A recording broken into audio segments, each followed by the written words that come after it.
আমরা দেখেছি যে এই আন্দোলনে স্কুল কলেজ শিক্ষার্থীর পাশাপাশি মাদ্রাসা শিক্ষার্থীদের ব্যাপক অংশগ্রহণ এবং রক্তত্যাগ আত্মত্যাগ রয়েছে।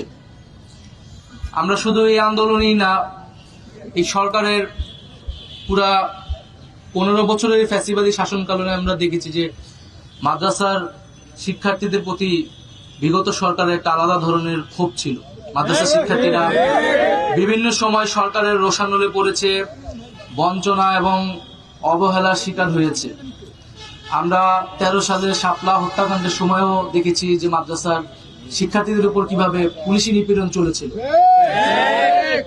কিন্তু তারপরও মাদ্রাসার শিক্ষার্থীরা রাস্তায় এই জুলাই আন্দোলনে নেমেছে। স্কুল কলেজ শিক্ষার্থীদের, বিশ্ববিদ্যালয়ের শিক্ষার্থীদের কাঁধে কাঁধ মিলিয়ে তারা লড়াই করেছে। আমরা সেই লড়াইকে স্যালুট জানাই, শ্রদ্ধা জানাই এবং সমাজে যে বিভাজন শেখ হাসিনা সবসময় করে রাখার চেষ্টা করেছিল, এই জুলাই আন্দোলনের মধ্যে দিয়ে সেই বিভাজন দূর হয়েছে।